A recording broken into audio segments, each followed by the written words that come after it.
तो हाय दोस्तों, कैसे हैं आप लोग। आज मैं आपके लिए लेके आई हूँ एक लेटेस्ट हॉरर मूवी जो कि 2023 में रिलीज़ हुई थी और इस मूवी का नाम है होम फॉर रेंट। और इस मूवी के अंदर एक डिमोनिक कल्ट के डिमोनिक रिचुअल को दिखाया गया है जिसके थ्रू एक शैतानी आत्मा को हमारी दुनिया में लाने की कोशिश की जा रही है। और मूवी की कहानी बहुत ज़्यादा इंटरेस्टिंग होने के साथ साथ ट्विस्ट से भरी हुई है। और अगर हम इसकी IMDb रेटिंग की बात करें तो वो 6.7 स्टार है आउट ऑफ 10। तो चलिए अब इस मूवी की एक्सप्लेनेशन स्टार्ट करते हैं। तो मूवी की शुरुआत हमारी कहानी के मेन कैरेक्टर निंग से होती है जो कि अपने एक अपार्टमेंट को चेक करने के लिए आई थी जिसे उसने रेंट पे दिया था और उसके साथ उसका स्टेट एजेंट टॉम भी था। और जब वो अपने अपार्टमेंट की हालत को देखती है तो दंग रह जाती है क्योंकि यहाँ पे पुराने किराएदारों ने काफ़ी तोड़ फोड़ मचाई थी और इन सब का खर्चा निंग को अपनी तरफ से ही देना होगा। वो किराएदार अपने मुल्क वापस चले गए थे जिसकी वजह से वो अपने एक और घर जिसमें वो खुद रहती थी उसे रेंट पे देना चाहती है। लेकिन वो घर उसके हस्बैंड क्विन का है जो कि किसी भी हालत में अपने घर को रेंट पे नहीं देना चाहता था, जबकि उनको इसका किराया 60 से 80 हज़ार तक मिल रहा था। जिसके लिए निंग अपने हस्बैंड से एक बार फिर इस मौजू पे बात करती है। और यहाँ पे हम इनकी बेटी को भी देखते हैं जिसका नाम इंग था। उनकी बेटी 9 साल की थी और वो दोनों ही अपनी बेटी से बहुत प्यार करते थे। यहाँ पे निंग एक बार फिर से अपने हस्बैंड को घर किराए पे देने के लिए मनाती है और काफ़ी इंसिस्ट करने के बाद उसका हस्बैंड ऐसा करने पे राज़ी हो जाता है। और जब वो किराएदार आते हैं तो निंग उस समय घर पे नहीं थी जिसकी वजह से उसका हस्बैंड ही अपना घर इन लोगों को दिखाता है। तभी हम देख पाते हैं जो लेडी इस घर को ख़रीदने के लिए आई जो वो थी डॉक्टर रैथरी जो कि अपनी डॉटर नच के साथ आई थी जो कि क्वीन से बात कर रही थी और उसे एक रेड कलर की बुक भी दे रही थी। अब चूँकि क्वीन ने खुद अपना घर किराए पे दे दिया था सो निंग की सारी फैमिली अपने पुराने वाले अपार्टमेंट में रहने के लिए चली जाते हैं। वो घर छोटा था जिसकी वजह से क्वीन को बाहर गेस्ट रूम में ही सोना पड़ता है जबकि निंग अपनी बेटी के साथ रूम में सोती थी। अब निंग अपने हस्बैंड के साथ बैठी होती है तभी वो अपने हस्बैंड की चेस्ट पे एक नया टैटू देखती है जो कि ट्रायंगल शेप का था, जिसके बारे में उसका हस्बैंड उसे बताता है उसे ये टैटू शर्त हारने की वजह से बनाना पड़ा था। इसके अलावा वो अपने हस्बैंड को काफ़ी चुपचाप देखती है जिससे लग रहा था कि वो किसी बात को लेके काफ़ी परेशान है, लेकिन उसकी वाइफ इन बातों पे ज़्यादा ध्यान नहीं देती। अगले दिन निंग अपने हस्बैंड के साथ उसी घर में जाती है जो घर उन्होंने किराए पे दिया था क्योंकि निंग को वहाँ से कुछ सामान लेना था।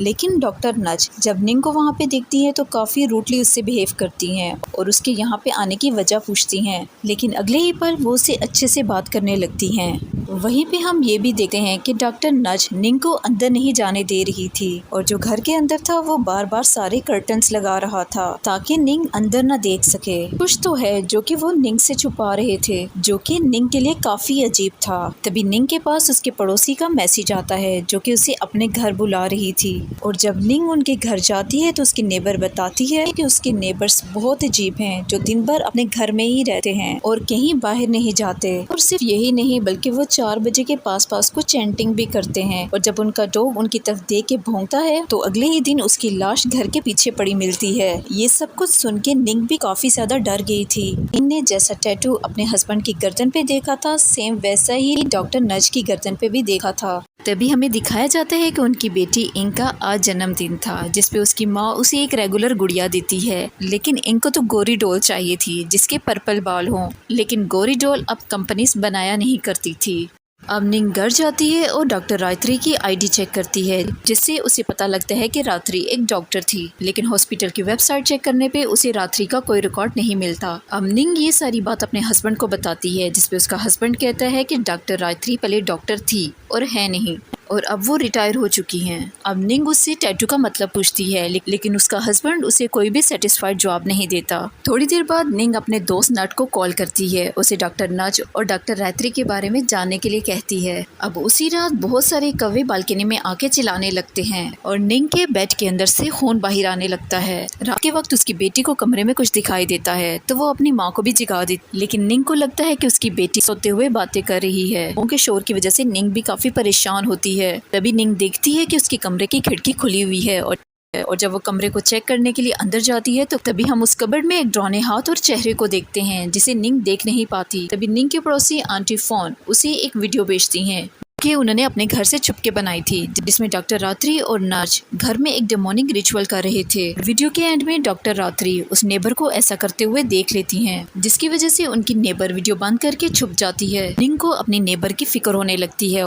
अब वीडियो बेचने के बाद आंटी फोन निंग के किसी भी मैसेज का आंसर नहीं देती, जिसकी वजह से निंग को उनकी फिक्र होने लगती है। वो अपने हस्बैंड को इस बारे में बताने के लिए जाती है, लेकिन उसका हस्बैंड तो यहाँ पे था ही नहीं। अपने हस्बैंड को घर में हर तरफ देखती है, लेकिन काफी देर गुजरने के बाद उसका हस्बैंड बाहर से अंदर आता है, जिसके हाथ में एक लाल किताब थी, और वो निंग को बताता है कि वो चूहा फेंकने के लिए गया था और उसने पिंजरे को इस लाल किताब के साथ बंद किया हुआ था। अब निंग उससे कहती है कि उसे इस किताब को फेंक देना चाहिए, क्योंकि अब ये गंदी हो चुकी है, और उसका हस्बैंड इस किताब को फेंक भी देता है। लेकिन निंग के वहाँ से जाते ही वो इस किताब को डस्टबिन से निकाल के अपने बैग में रख लेता है, और ये सब कुछ निंग देख रही होती है। निंग ये सारी बातें देख के काफ़ी परेशान हो गई। तभी वो देखती है कि आंटी फोंट ने वो वीडियो डिलीट कर दी है। अब डर के मारे निंग अगले दिन आंटी फोंट से मिलने के लिए जाती है, लेकिन आंटी फोंट घर पे नहीं थी। तभी वहाँ पे डॉक्टर नज आती है, जो कि निंग को बताती है कि आंटी फोंट अपने घर चली गई हैं और वो कुछ दिन बाद आएंगी। और इस बात पे निंग का शक और बढ़ जाता है, क्योंकि आंटी का तो कोई घर था ही नहीं। अब निंग को पूरा यकीन था कि ये किराएदार कुछ ना कुछ छुपा रहे हैं, और हो सकता है कि उसका हस्बैंड भी इन चीज़ों में इन्वॉल्व हो। निंग को उस दिन अपने घर में एक गोरी डॉल मिलती है, जो कि उसकी बेटी के पास थी, और उसकी बेटी उसे बताती है कि ये उसे पापा ने लाके दी है। अब निंग को समझ नहीं आता कि इतनी पुरानी डॉल उसे कहाँ से मिली। अब रात को वो डॉल निंग को एक दफ़ा फिर से डराती है। तभी वो मिरर के रिफ्लेक्शन में देखती है कि एक लड़की की आत्मा उसकी बेटी की छाती पे कुछ लिख रही थी। वो आत्मा निंग को बहुत बुरे तरीके से डरा देती है, और लाइट ऑन करते ही वो वहाँ से गायब हो जाती है। अब अगले दिन निंग देखती है कि उस आत्मा ने वही ट्रायंगल वाला शेप उसकी बेटी की छाती पे बना दिया था, और इस बात से उसके हस्बैंड को कोई फ़र्क नहीं पड़ता। अब अगले दिन निंग देखती है कि उसके हस्बैंड ने 3:45 का अलार्म सेट किया हुआ है, और वो रेड बुक को लेके बाहर चला जाता है, लेकिन निंग के आवाज़ करने पे वो वापस आके सो जाता है। अब अगले दिन 3:45 पे निंग तैयार थी, और वो अपने हस्बैंड का पीछा करते हुए टेरेस पे पहुंच जाती है, जहाँ पे वो अपने हस्बैंड को कोई रिचुअल प्रैक्टिस करते हुए देखती है, और वहीं उसके ऊपर काफ़ी सारे कौवे उड़ रहे थे। और जब निंग उसकी वीडियो बनाने वाली होती है तो वो इसकी वीडियो बना नहीं पाती, क्योंकि उसके मोबाइल के सामने वही स्पिरिट आ जाती है, जो कि निंग को बहुत बुरे तरीके से डराती है। लेकिन जाते जाते निंग को अपने हस्बैंड के पास से बहुत से लोगों की डोमेनिक रिचुअल प्रैक्टिस की आवाज़ें आ रही होती हैं, लेकिन उसके हस्बैंड के अलावा वहाँ पे कोई नहीं था, और निंग काफ़ी ज़्यादा डर गई थी, और इस वजह से वो वहाँ से भागने लगती है और अपने कमरे में आके सोने का बहाना करती है, क्योंकि उसके हस्बैंड को भी पता लग गया था कि निंग उसका पीछा कर रही थी। और अब वो अपने घर में काले जादू से रिलेटेड चीज़ें देखती है, जिसे देख के वो बहुत ज़्यादा टेंशन में आ जाती है, क्योंकि उसके हिसाब से डॉक्टर रात्रि और उसका हस्बैंड उन पे कोई रिचुअल करने वाले थे, इसलिए निंग अपनी बेटी के साथ ही रहती है। अब अगले दिन निंग अपने हस्बैंड के बैग से वही रेड बुक निकालती है और उसे चुपके से वॉशरूम में लेके जाती है और पढ़ने लगती है। लेकिन दोस्तों, ये बुक तो पूरी की पूरी कोरी थी। अब अगले दिन निंग अपनी बेटी को स्कूल से लेने के लिए जाती है, तो वो देखती है डॉक्टर रात्रि उसकी बेटी के साथ बैठी है, और उसकी बेटी वही लाल किताब अपने मुंह के साथ लगाए बैठी थी। वो ये देख के डर जाती है और जल्दी से उनके पास पहुंचने की कोशिश करती है, लेकिन जब तक वो वहाँ पे पहुंची थी वो दोनों वहाँ से गायब हो चुकी थी। और फाइनली जब उसे अपनी बेटी मिलती है तो वो उसकी गर्दन पे वही निशान देखती है, जो कि उसने डॉक्टर नज और अपने हस्बैंड की गर्दन पे देखा था। और ये देख के निंग को अपनी बेटी की बहुत फिक्र होने लगती है। निंग गुस्से में अपनी बेटी पे चलाती है कि डॉक्टर रात्रि तुम्हारे साथ क्या कर रही थी। इस पे उसकी बेटी उसे मना करती है और उसे कहती है कि उसके साथ कोई नहीं था और वो अकेली थी। अब पानी सर से ऊपर हो चुका था। निंग वहाँ से जाने का फैसला करती है, इसलिए वो घर जाके अपना और अपनी बेटी का ज़रूरी सामान लेती है और वो घर छोड़ने के लिए तैयार हो जाती है। लेकिन नीचे उसका हस्बैंड पहले से मौजूद था, जो निंग को जाने से रोकता है और उस पर हाथ भी उठाता है। उसके हस्बैंड का ऐसा बिहेवियर देख के सोसाइटी के 2 गार्ड उसे ऐसा करने से रोकते हैं और इतने में निंग अपनी बेटी को लेके वहाँ से भाग जाती है। रात्रि उसे बताती है कि तुम्हारी बेटी के अंदर ऑलरेडी 6 सेंसेस है और वो जा की आत्मा से बात कर सकती है, और यही वजह थी कि वो जा की तरह बिहेव करने लगी थी, क्योंकि उसकी दोस्ती जा की आत्मा से हो गई थी। और इसके बाद केन जा की डोल को इनको दे देता है और उसे बता देता है कि तुम्हारी बड़ी बहन को तुम्हारी मदद की ज़रूरत है, वरना वो हमेशा के लिए इस दुनिया से चली जाएगी। इंग अपने पापा की मदद करने के लिए तैयार हो जाती है और इसके लिए वो कुछ भी करने को तैयार थी। और यही वजह थी डॉक्टर रात्रि के कहने पे उसने अपने घर में इस रिचुअल की चीज़ें रखी थी और बेड पे डेमोनिक निशान बनाया था और घर के छत पे जाके पूजा भी कर रहा था। और जिस रात निंग ने अपने हस्बैंड को छत पे देख लिया था, उस दिन हिज माइटीनेस ने उसकी प्रार्थना को सुन लिया था और उसे उस लाल किताब के अंदर डिमोनिक वर्ड्स नज़र आने लगे थे। और उस रात उसके इर्द गिर्द बहुत सी डिमोनिक शक्तियाँ भी आ गई थी और वो सारी शक्तियाँ उस लाल किताब से वही डेमोनिक रिचुअल पढ़ रही थी। और तभी किन को छत पे एक आत्मा दिखाई दी थी, लेकिन उसे ये यकीन नहीं था कि ये उसकी बेटी की आत्मा है या किसी और की। तो अभी वो उससे मिल नहीं पाया था कि निंग ने ये सारी चीज़ें देख ली थी। उसके हस्बैंड ने ये सारी बात रात्रि को बता दी थी, तो रात्रि ने उससे कहा कि तुम सुबह अपनी बेटी को साथ लेके आ जाना। और जब वो डॉक्टर रात्रि से मिलता है तो वो उससे कहती है कि हमें इनकी बॉडी पे हिज माइटीनेस के निशान 3 बार बनाने होंगे। एक निशान तो ऑलरेडी उस डिमोनिक आत्मा ने बना दिया है और दूसरा निशान बनाने के लिए रात्रि इंग के स्कूल में जाती है। और इसके बाद हम जानते हैं कि इंग ने अपनी बेटी को उस जंगल से छुड़ा लिया था और अपनी बेटी को लेके यहाँ से चली गई थी। और इसी वजह से किन काफ़ी परेशान था, लेकिन तभी उसकी बेटी ने होटल से अपने पापा को कॉल कर दी थी और वो होटल से अपनी बेटी को लेके डिमोनिक रिचुअल के लिए चला जाता है। अब ये दोनों बाप बेटी डॉक्टर रात्रि के घर पे जाते हैं और वो जानते थे कि रिचुअल रोकने के लिए निंग वहाँ पे ज़रूर आएगी। तभी उसके हस्बैंड ने स्टेट एजेंट टॉम को बुला के एक झूठी कहानी बना दी थी ताकि निंग उनको ढूंढ ना पाए। और हम जानते हैं कि टॉम ने निंग को मारने की कोशिश की। इसका मतलब ये था कि डेमोनिक कल्ट कुछ ना कुछ छुपा रहा है। खैर, अब थोड़ी और सिक्योरिटी के लिए डॉक्टर रात्रि और नज किन और उसकी बेटी को आंटी फोन के घर ले जाते हैं और उससे कहते हैं कि वो यहीं रिचुअल परफॉर्म करेंगे। किन इनसे पूछता है कि आंटी फोन कहाँ है। वो उससे झूठ बोलती है कि आंटी फोन अपने गांव गई हैं। अब थोड़ी देर बाद डॉक्टर रात्रि रिचुअल स्टार्ट करती है और किन अपने खून के साथ अपनी बेटी के माथे पे वही तीसरा निशान बनाता है। इसके बाद रात्रि किन को इस कमरे से बाहर भेज देती है क्योंकि इस रिचुअल को प्राइवेसी चाहिए थी। जहाँ पे बाहर आ रहा था तूफान और यहाँ पे छत भी लीक कर रही थी। तभी नीचे आने पे किन को नज़र आती है आंटी फोंड और जब वो आंटी फोंड से बात करने लगता है तो और उनकी आंखें हो जाती हैं डिमोनिक और वो इस पे चाकू से हमला कर देती हैं। अब आंटी फोंड एक बार फिर से किन पे हमला करती हैं। अब अचानक ही ऊपर से नीचे भागती हुई आती है उसकी बेटी, जो कि बहुत बुरी तरह से डरी हुई थी। तभी उसकी बेटी को पकड़ लेती है डॉक्टर नज और फाइनली किन को पता लग जाता है कि उसने डेमोनिक कल्ट करके बहुत बड़ी गलती की है। और यहाँ पे डॉक्टर रात्रि आती है जो कि एक बॉक्स के अंदर से अजीब सी गुड़िया निकालती है और वो इस गुड़िया को दिखाते हुए उसे कहती है कि ये है मेरी बेटी प्राय, जो कि 7 साल की उम्र में मर गई थी। तभी हमें पता लगता है कि डॉक्टर रात्रि ने अपनी बेटी को ज़िंदा करने के लिए उन लोगों को फंसाया था और वो अपनी बेटी को ज़िंदा करने वाली, ना कि किन की बेटी जा को। और जिसका मतलब ये था कि शुरू से जो आत्मा हमें दिखाई गई थी वो प्राय की आत्मा थी, ना कि जा की आत्मा। रात्रि उसे बताती है कि अपनी बेटी को ज़िंदा करने के लिए वो एक शरीर ढूंढ रही थी और फाइनली उसे वो शरीर मिल गया है। और यहाँ से हमें 4 महीने पहले का सीन दिखाया जाता है। डॉक्टर रात्रि, नज और टॉम ने उन पे नज़र रखी हुई थी और ये तीनों ही एक डेमोनिक कल्ट के मेंबर थे। और जो रात्रि है वो असल में एक चुड़ैल है और उसे अपनी बेटी को ज़िंदा करने के लिए इनका शरीर इसलिए चाहिए था क्योंकि एक आत्मा दूसरी की बॉडी में तभी जा सकती थी जब उसके पास 6 सेंस हो, और ये 6 सेंस इनके पास बहुत थी।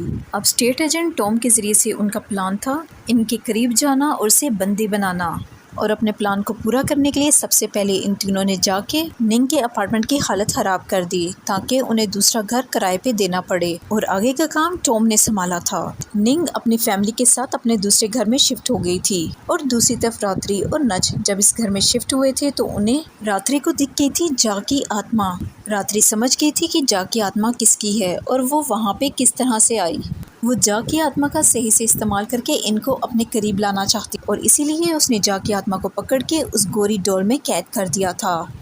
और इसके बाद उसने रिचुअल करके उस अजीब सी गुड़िया से अपनी बेटी प्राय की आत्मा को जगा दिया था। और यही वजह थी कि दूसरी तरफ बेड के नीचे से हमें खून निकलता हुआ नजर आ रहा था और प्राय की आत्मा ने जिंदा होकर निंग को डराना शुरू कर दिया था। और इसी रिचुअल को परफॉर्म करते हुए आंटी फोंट ने उनको देख लिया था और आंटी ने वीडियो बना ली थी और ये बात पता चल गई थी डॉक्टर रात्रि को और उसने अपने जादू के जरिए से आंटी फोंट को भी अपने वश में कर लिया था। रात्रि अपने प्लान के मुताबिक चल रही थी और फिर वो दिन आ गया था जब वो इनसे मिलने के लिए उसके स्कूल में गई थी। अब उनकी बेटी इंग जानती थी कि क्या होने वाला है, क्योंकि उसके फादर ने उसे पहले ही सब कुछ बता दिया था।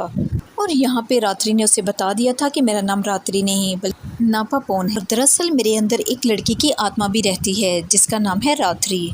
नापापोन उसे बताती है कि जब मैं 18 साल की थी तो मेरे नाम की लड़की की आत्मा की मदद की थी और उसे अपने शरीर में बुला लिया था।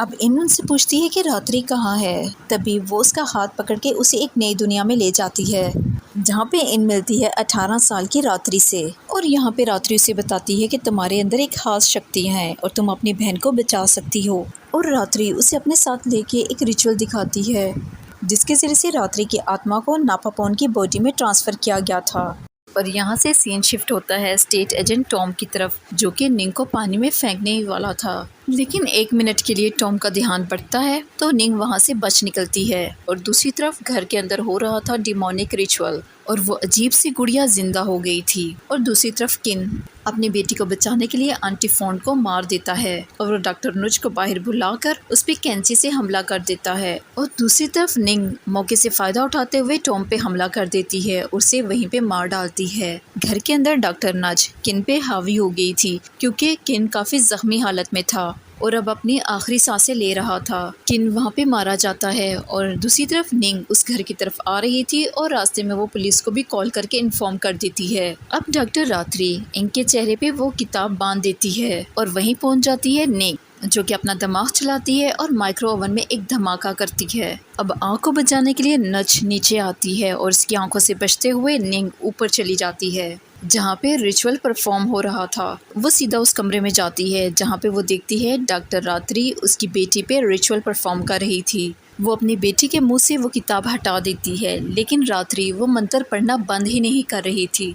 अब डिमोनिक चीज़ें हर तरफ होने लगती हैं और निक डॉक्टर रात्रि पे हमला करने लगती है, लेकिन वो रात्रि पे हमला कर ही नहीं सकती क्योंकि बहुत सी डिमोनिक शक्तियाँ उसे ऐसा करने से रोक रही थी। वो डिमोनिक शक्तियाँ निंग को हवा में उड़ा के नीचे पटकती हैं और इसी के साथ इंग के साथ होने लगता है कुछ अजीब मामला। उसके अंदर किसी दूसरे की आत्मा आ रही होती है और उसकी आंखों का कलर चेंज हो जाता है, मानो उसके अंदर किसी की आत्मा आ रही है।